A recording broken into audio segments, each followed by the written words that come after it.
It is a rainy start to the day, and rain and storms will be likely through the afternoon. I'll time it out and talk about our potential for maybe a severe storm today. That's coming up. Plus, an Eastman police officer now at the center of an investigation. What reportedly happened with his wife at a business in Dodge County.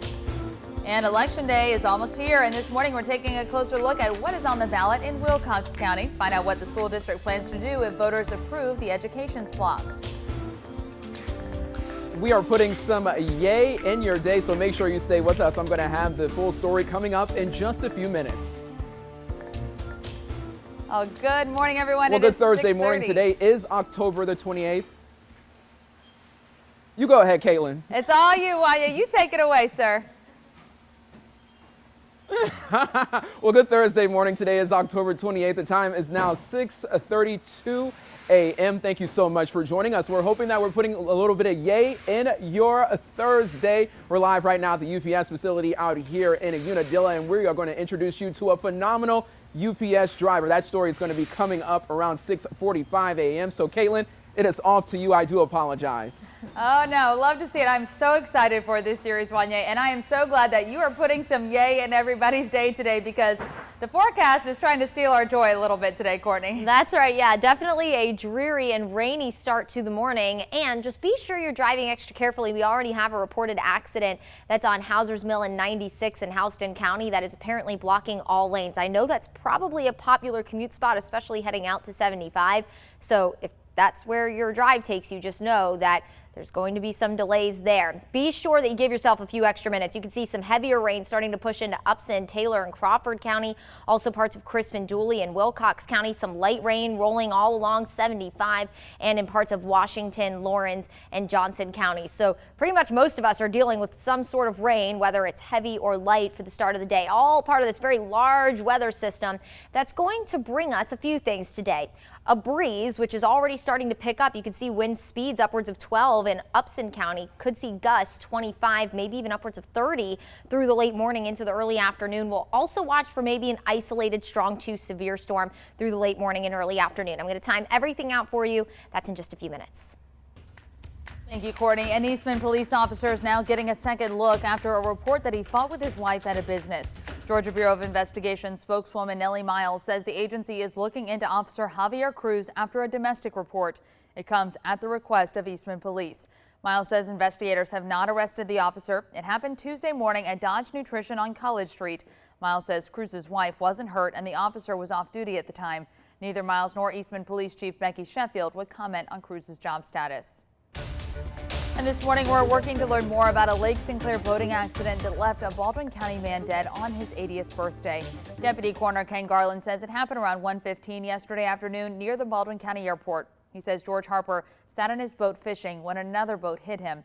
Harper later died at a hospital. We reached out to the Georgia Department of Natural Resources for more information on the accident, but we have not heard back yet. Well, the countdown is on to Election Day. You have just 5 days left until the polls open next Tuesday, the 2nd. If you're voting early, well, you only have today and tomorrow left. Voters in Central Georgia are deciding on things like mayor's races, city council seats, and an OLOST vote. If you're in Wilcox County, there's only one decision on your ballot. That's the option to vote yes or no to approving a 1-cent education OLOST.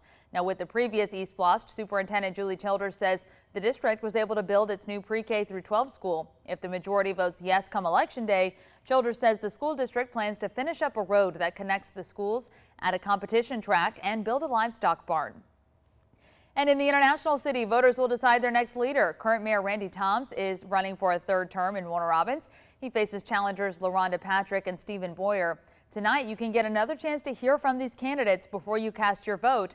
First Baptist Church of Garment Street will hold a forum starting tonight at 6. Anyone can come, but they do say seating is limited.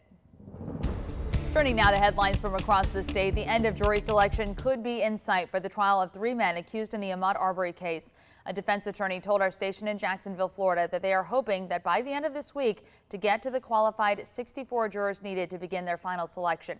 As of last night, attorneys have qualified 42 potential jurors. Once they reach that 64 mark, state and defense attorneys will start striking jurors to get down to a final panel of 12 with 4 alternates. Court picks back up at 8:30 this morning. Father and son Greg and Travis McMichael, along with William Roddy Bryan, face murder charges in connection to Arbery's 2020 shooting death. They have pleaded not guilty. The University of Georgia now plans to test out alcohol sales at basketball games. The school says the Athletic Association will launch a pilot program at Stegman Coliseum for both men and women's basketball this season. Alcohol includes beer and seltzers. There are also plans to bring in more food options. The university says they'll be the 11th of the 14 Southeastern Conference schools to sell alcohol at athletic venues. Speaking of sports, the Braves now have a day off before facing the Houston Astros on Atlanta's home turf. We may need that break to pick ourselves back up after last night's loss in Game 2 of the World Series. The two teams are now tied 1-1 in the series. Atlanta lost 2-7 yesterday. And here's a look at the rest of the schedule for the championship. We now know the series will head to at least Game 5, so Atlanta will have 3 games at home stretch. This also means that if it goes right and the Braves win the next 3 games, they'll be able to hoist the trophy at home in Atlanta. Wouldn't that be great? Game 3 kicks off just after 8 tomorrow night, followed by games 4 and 5 on Saturday and Sunday. And if you are cheering loudly for Atlanta, we want to see it. Show off that Braves pride with your red and blue photos. Heather sent in this one of her family all decked out in that team gear. Kendra shared this pic of her little one rocking the Braves shirt. I love it. And from the diamond to the classroom, Elizabeth is showing you don't have to just wear Braves colors at the baseball field. You can sport those colors anywhere. And here is Lewis's son, who actually got to meet Ronald Acuna Jr. How cool is that? But it's not the only superstar they met. This kid also saw Austin Riley when he was still in the minor leagues. How great. What a great experience. It's some fun pictures to look back on. Courtney, we couldn't share all the photos without showing yours, of course. Here is the series that you posted. It looks like the Braves mascot Blooper really wanted to be in the spotlight there, Court. It was quite the surprise. I love it. Well, we know there are plenty of Central Georgia fans out there rooting for the Braves. So how about you step up to bat and send us some of your photos? We want to see all the Braves support, and we just might share your photo here. So text them to us at 478-752-1309.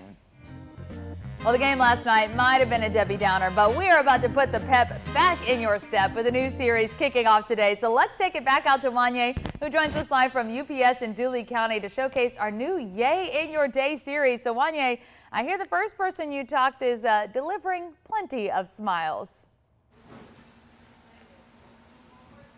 That's right, Caitlin. The first person that we are featuring for this Yay in Your Day series, he is truly setting the bar high for this series. And I spoke to some folks out there in Bleckley County, and they say that he spreads all the positivity. Jeff has called and said, hey, I know you're not home. What would you like me to do with your packages? I don't want to leave them sitting out for people to see. Where can I put them?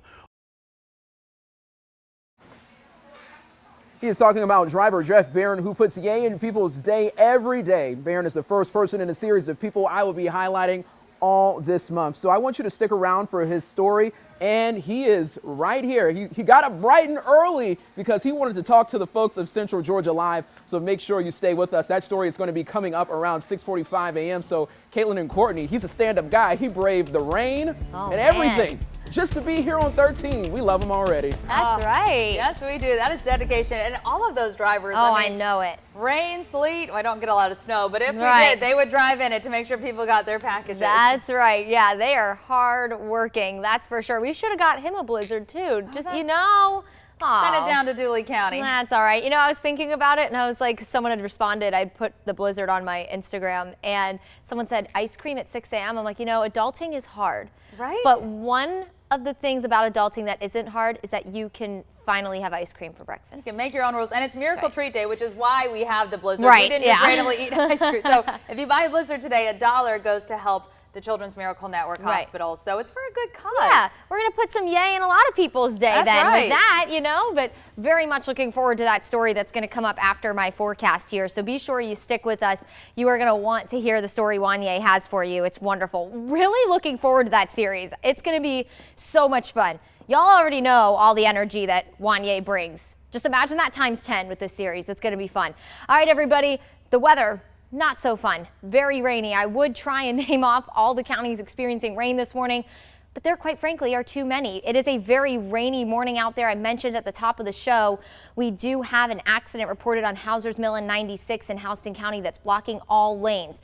So with that said, we don't need another accident this morning. Be sure you're driving very carefully. It is a rainy start, some heavier rain now starting to push into some of our southwestern counties. All the thunderstorm activity is along the Gulf Coast and just south of the Jacksonville area. That's thanks to where they are in association or in relation to this warm front that is to our south. That warm front's going to lift north and engulf some more of central Georgia. So the Storm Prediction Center did nudge that level 1 of 5 threat a little bit higher into our area. So now including parts of Lawrence, Bleckley, and Johnson County. Still an isolated threat, but now that that warm front is going to lift north and cover more of our area, that's going to destabilize our atmosphere a little bit more as we head through the next few hours. We're still looking at heavy rain, gusty wind for the threats, and any severe storms upwards of 60 miles per hour.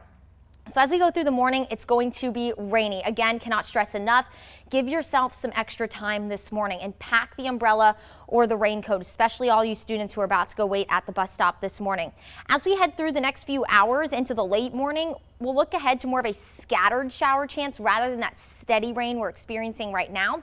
And some of those storms could take advantage of the heat of the day. Notice by 3 o'clock, most of the rain is out of the way. We'll look ahead to just a couple of isolated lingering showers.